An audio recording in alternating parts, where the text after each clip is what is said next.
Halo, assalamualaikum warahmatullahi wabarakatuh. Baik lagi dengan channel Fakta Kehidupan. Kali ini ada yang berbeda dari konten-konten sebelumnya. Ada beberapa dari subscriber kita yang pengen dibawain kisahnya secara langsung. Min, tolong dong bawain kisahku secara langsung. Kayaknya lebih bagus deh. Nah, cerita kali ini berjudul tentang ibu kandungnya protes hanya dijatah 1 juta per bulan oleh putranya. Sedangkan ibu mertuanya dijatah 5 juta per bulan. Hah, kok bisa? Pasti banyak yang penasaran dengan ceritanya. Langsung saja kita masuk ke kisahnya.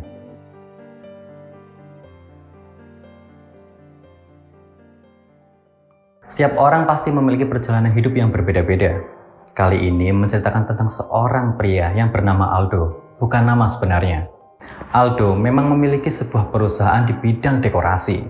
Sejak dulu memang Aldo ini berjiwa seni tinggi. Tanpa dipromosikan pun orang-orang pada tahu bahwa Aldo memiliki jiwa seni tinggi dan berpotensi di bidang dekorasi.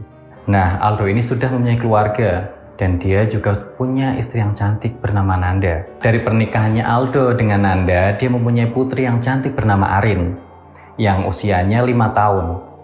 Nah, Nanda ini setiap harinya membantu Aldo untuk mengelola perusahaannya. Tiap tanggal 12 itu, si Nanda selalu datang ke rumah ibunya Aldo sambil membawa tunjangan yang 1 juta itu buat mertuanya dan sedikit bingkisan.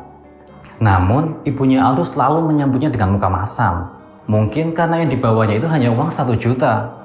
Ya dipikir aja ya, uang 1 juta cukup sampai mana? Bu, ini ada uang tunjangan buat ibu, kata Nanda sambil menyodorkan uang kepada ibu mertuanya itu. Tapi ibu mertuanya hanya melirik sambil berkata, "Taruh aja uangnya di meja. Dari dulu uangnya segitu-segitu aja. Mana cukup uang 1 juta buat 1 bulan?" kata ibu mertuanya itu. Nah, karena mendengar perkataan mertuanya itu, Nanda jadi salah tingkah. Dan akhirnya Nanda mencoba mengalihkan topik pembicaraan. "Bu, sini aku bantu bersih-bersih rumah," kata Nanda manis kepada mertuanya itu. Sambil memanggil anaknya, "Nak, sini nak, bantu nenek bersih-bersih rumah." Tapi malah mertuanya menolak tawaran si Nanda. "Gak usah, buat apa? Lebih baik kalian pergi dari sini," kata mertua Nanda itu. "Nungguin apa? Nungguin disuruh makan? Uang 1 juta mana cukup? Nambahin beban aja kalian. Mending kalian pergi dari sini," kata mertuanya itu. Mendengar perkataan dari mertuanya itu, Nanda pun tidak berdaya. Akhirnya Nanda dan putrinya memutuskan untuk pulang. Nah, keesokan harinya, saat Nanda di kantor, Nanda dikejutkan dengan suara teriakan-teriakan seorang wanita. Dan sumber suaranya ada di lobi. Nah, ketika Nanda turun, menghampiri sumber suara itu, ternyata itu suara mertuanya, ibunya Aldo. Karyawan kantor yang lewat pun seketika berkumpul melihat keadaan siapa yang teriak-teriak itu. Entah dari mana asalnya ibunya Aldo itu tahu mendengar kabar bahwa biasanya itu mendapat uang tunjangan 5 juta, sedangkan dirinya hanya 1 juta. Nah, secara kan ibunya Aldo kan orang tua kandung dari Aldo, tapi malah mendapatkan 1 juta, malah biasanya mendapat 5 juta. Nah, mendengar mertuanya itu teriak-teriak, Nanda pun mencoba menghampiri dan mencoba menenangkan. Tapi malah ia didorong oleh mertuanya itu hingga terjatuh. Si Nanda lihat makin banyak orang berkerumun di sekitarnya. Akhirnya Nanda mencoba bicara dengan ibunya mertuanya itu. "Bu, ayo kita masuk ke ruangan. Malu dilihat orang, kita bicaranya di sana saja," kata si Nanda. Tapi ibu mertuanya malah berkata, "Jangan dibubarin dulu. Justru saya ingin melihat kalian memberi penilaian," kata mertuanya itu dengan lantang. Nanda pun cemas melihat kelakuan ibu mertuanya itu. Dia hanya bisa terdiam lemas dan menangis.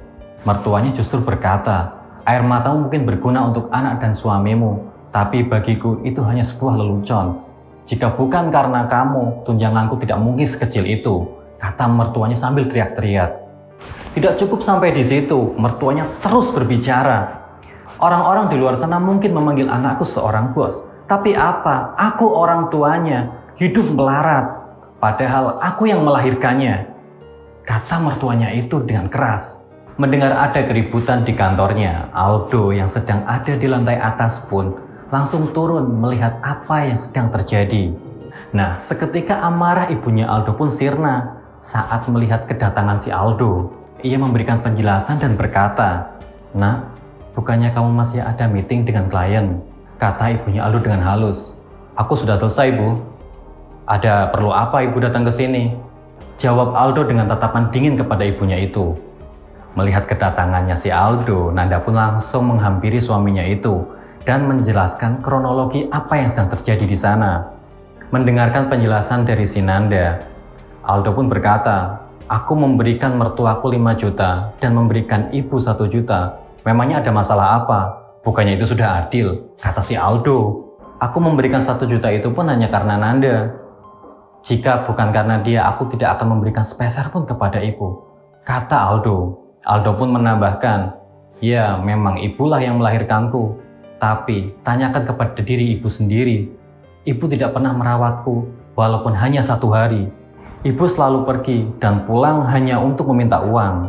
Tahukah ibu, aku hidup dalam hinaan orang-orang. Dan ayah terpaksa bekerja serabutan dan jarang pulang. Dan tahukah ibu, siapa orang yang membantuku menjalani semua ini? Bibi Linda, tetangga kita. Dia yang selalu merawatku dan memasakkanku makanan. Jika bukan karena dia, aku tidak akan sukses seperti ini. Dia pun yang menyekolahkanku hingga lulus sekolah. Saat itu aku ingin bertanya kepada ibu, apakah benar aku anak ibu? Apa bedanya aku dengan anak yatim? Dan sekarang saya hanya memberikan 1 juta kepada ibu. Saya rasa cukup untuk hidup di desa. Jika bukan karena kebiasaan buruk ibu bermain judi, mungkin hidup ibu akan lebih baik. Ibu hanya melihat sekarang aku adalah seorang bos. Tapi ibu tidak pernah melihat perjuanganku membangun perusahaan ini. Dan asal ibu tahu, Bibi Linda merelakan tabungannya 200 juta untuk modal perusahaan ini. Dan tidak cukup sampai di situ, dia merelakan anaknya untuk saya nikahi. Betapa percayanya Bibi Linda kepadaku. Bagaimanapun, aku tidak boleh mengecewakannya. Sedangkan, apa yang ibu berikan kepadaku? Hanya penderitaan, tanpa kasih sayang. Seketika orang-orang yang berkerumun pun memberi simpati dan berdiri di belakang Aldo. Mendengar penjelasan Aldo, ia pun terduduk lemas di lantai. Ia pun hanya bisa menangis. Melihat kejadian itu, Nanda pun bergegas menghampiri ibunya. Bu, ayo berdiri. Lantainya kotor. Ayo kita pulang saja, kata Nanda. Ibunya pun berdiri sambil berkata, maafkan aku Nanda. Aku mengaku salah. Selama ini aku selalu kasar dan berlaku buruk kepadamu. Aku berjanji akan memperbaiki kehidupanku lagi, kata mertuanya penuh dengan penyesalan. Akhirnya Nanda dan mertuanya itu pun pulang bersama-sama. Nah, itu adalah cerita dari salah satu subscriber kita. Semoga kita dapat mengambil hikmah dari kisah ini. Bagi kalian yang ingin mengirimkan cerita, bisa lewat WA ataupun Instagram di bawah ini. Jangan lupa kritik dan saran di kolom komentar. Sekian dari saya, wassalamualaikum warahmatullahi wabarakatuh.